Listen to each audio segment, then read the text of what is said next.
There hasn't been a Star Wars movie released to theaters since Episode VII, Rise of Skywalker. Rise of Skywalker released in December of 2019, for those that are wondering. The Mandalorian and Grogu movie is set to break that streak by releasing in 2026, meaning The Mandalorian and Grogu is going to be the first Star Wars movie to release to theaters in 7 years, and that's if it doesn't get delayed. There was a report that came out recently from Puck News that filming for The Mandalorian and Grogu had just finished and is on track to release in 2026. It's now in post-production. One of the only Star Wars movies that has been announced that wasn't shelved or quietly canceled. But will The Mandalorian and Grogu bring back Star Wars theatrically? I do want to stress that this video is based on analysis and speculation, since that's all we have to go on right now. Will a movie based on a streaming show do well enough box office-wise to resurrect Star Wars? In my opinion, no. Even if The Mandalorian and Grogu is a good Star Wars movie, there are factors that are facing The Mandalorian and Grogu, even going into 2026, that Star Wars Episode VII, The Force Awakens didn't have to contend with back in 2015. Now we can go over many different reasons and hurdles that The Mandalorian and Grogu is going to face, but let's distill it down to three major talking points, because I really don't want to go beyond three major talking points, because if we talked about every single little one, we'd probably be here for the next hour and a half, if we're being honest. So the first reason I want to go into for why The Mandalorian and Grogu won't save Star Wars at the box office is actually the simplest one. Star Wars is now a diluted brand with nowhere to go. Let's just ignore the sequel trilogy for now. Okay, if we're being honest, since Disney bought Star Wars back in 2012, I believe it was October 30th, 2012, what I dub as the day that Star Wars died, there has been more Star Wars released during that 12-year span than what George Lucas ever released. So let's actually go through. I actually have I have a complete guide to Star Wars on Disney Plus, but let's actually go through and actually see how much Star Wars has released over the last 12 years. Now, if we're being honest, the very first thing that Disney released under Star Wars was Star Wars Rebels, was a TV show, and I believe the first season of that show came out in 2014. And then if we look at the movies, they released 5 movies in just the span of, I think, 4 years? Yeah, Star Wars Force Awakens came out 2015, Rogue One came out 2016, Episode VIII The Last Jedi came out 2017, Solo: A Star Wars Story came out only 5 months after The Last Jedi in May of 2018, and then Episode IX Rise of Skywalker came out December 2019. So, yeah, that's 5 movies in just the span of 4 years. And that's not counting any movie that has been shelved or quietly canceled. These are all the ones that released. So you have Episode VII, The Force Awakens, you have Rogue One, you have Episode VIII, The Last Jedi, you have Solo: A Star Wars Story, and you have Episode IX, Rise of Skywalker. That's just on the movie side, by the way. And now let's go into the Disney Plus Star Wars shows, right? It obviously started with The Mandalorian, started with 2 seasons of The Mandalorian released in 2019. And 2020, and then season 3, I think, released 2022, if I'm remembering right. Then we had the Book of Boba Fett. Then we had Obi-Wan Kenobi. Then we have Ahsoka. Then we have Andor. Then we have The Bad Batch. Then we have Tales of the Jedi. Then we have Star Wars Visions. Then we have Star Wars Young Jedi Adventures. Then we have The Acolyte. Then we have the 7th season of Star Wars: The Clone Wars. And I'm not done yet, because there are 2 shows that are still upcoming. You have Star Wars Skeleton Crew that is set to come out on December 3rd, 2024. And then the Lando series with Donald Glover is apparently still in production. And there's other shows that I missed other than Star Wars Rebels. You had Star Wars Rebels that came out in 2014. Then you had Star Wars Resistance that came out on the Disney Channel. Then you have Star Wars Forces of Destiny. Then you have Star Wars Blips. I don't consider the Lego Star Wars specials because those have been around for years. But still, look at all of the Star Wars that has released since Disney Yeah, since Disney took it over. In fact, I remember the news story with Andor. There was an interview with Tony Gilroy, who was the showrunner, that was saying something to the effect of that he thought that the audience would be on board first for Andor, and they would have to chase the critical reception second. But in reality, the opposite happened. The critics loved Andor, but the audience didn't show up to watch the show. So again, if you're looking at Star Wars, going into 2025, 2026, you have more Star Wars that released between 2012 and 2024 than George Lucas ever released. If we look at what George Lucas released, okay, he had the original trilogy, started with the original Star Wars in 1977, then Empire Strikes Back in 1980, then Return of the Jedi in 1983. Now, yes, there were two made-for-TV Ewoks movies. That was Caravan of Courage. I think that was the second one. I believe Caravan of Courage was the second one. I don't remember what the first one was called, but still, there were two Ewoks movies.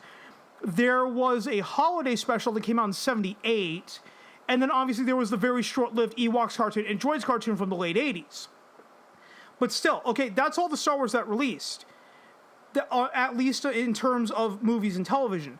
So when The Phantom Menace came out in 1999, that was the first Star Wars movie to release in 16 years. And yes, ladies and gents, the hype was real going into The Phantom Menace. Like I said, it was the first Star Wars movie that released in 6 years. When Star Wars The Force Awakens came out in 2015, Star Wars The Force Awakens was not only Episode VII, but it was the first Star Wars movie to release to theaters in 10... It was the first Star Wars movie to release to theaters in 10 years. Okay, I know everyone's going to point out the technicality. Well, actually, Star Wars The Clone Wars released to theaters in 2008. That originally was going to go to television, but they changed the plans at last minute and decided to release like a 90-minute feature film that would lead into the animated Star Wars The Clone Wars series that came out in 2008. But still, if we're looking at The Force Awakens was the first Star Wars movie to release in 10 years since Revenge of the Sith. Don't tell me that the hype wasn't real, folks, because there were people that were like jizzing their pants over the teaser trailer that showed nothing of the movie, but in the end, when you saw Kylo Ren's lightsaber, and you had the normal lightsaber, then you had the two bolts coming out the sides. Like that was enough to get people excited. And there's a reason why Star Wars The Force Awakens made over $2 billion at the global box office. It's because the hype was real. Because it was the first Star Wars movie to release in theaters since Revenge of the Sith. Mandalorian and Grogu? Okay, what you have going for it is that there hasn't been a Star Wars movie released in 7 years, but Star Wars has not stopped. It just shifted to streaming. And you have a plethora of streaming shows and a plethora of other TV shows that did not exist when George Lucas was running the ship with Star Wars. Like I said, you had the Droids cartoon, you had the Ewoks cartoon, you had the two made-for-TV Ewoks movies that most people just ignored.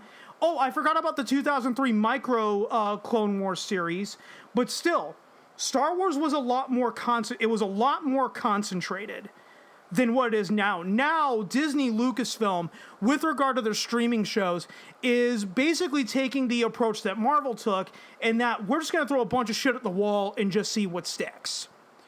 So, again, I will end my first point with Star Wars is now a diluted brand by comparison to what Star Wars was in 2015. The second reason that I want to discuss as to why The Mandalorian and Grogu won't deliver at the box office is because, if we're being honest, the sequel trilogy caused a lot of damage. Episodes 7, 8, and 9 caused a ton of damage to Star Wars. Now, for the sake of argument, because we can debate this all day long, let's just call a spade a spade. Star Wars Episode VII, The Force Awakens, was just a retread of A New Hope, was just a retread of Episode 4. That's all it was. Then you get to Star Wars The Last Jedi, And it was a retcon of everything that was set up in The Force Awakens. That was the problem with The Force Awakens, in a nutshell, is that Star Wars The Force Awakens was all set up. It relied on its sequels to deliver the end, to actually capitalize on all the setup. And what did they do in The Last Jedi? Oh yeah, remember the ending of The Force Awakens when Rey handed Luke the lightsaber? Yeah, Luke just throws it over his shoulder and walks away. That moment right there killed Star Wars for many, many people. And the backlash to The Last Jedi was real. So much so that Rise of Skywalker was made in an attempt to please everybody. They wanted to please the people who liked The Last Jedi, the people who hated The Last Jedi, and what ended up happening with Rise of Skywalker? They tried to please everyone, and they ended up pleasing no one. Because it was in Rise of Skywalker where we get the infamous line, somehow Palpatine returned. Well, now, wait a minute, hold time out here. I know I'm pulling a Zach Morris, but time out here. How exactly did Palpatine return? There was nothing in Episode 7 and 8 to indicate that Palpatine was coming back. Palpatine just returned. And you just have to accept it, because The Force Awakens was about finding a map to Luke Skywalker, and Episode 8, The Last Jedi, also made no reference to Palpatine. It's just all of a sudden Palpatine comes back in Rise of Skywalker, and you're sitting there and you're scratching your head, and then people really start to question with the sequel trilogy of, was there ever a plan with Episode 7, 8, and 9?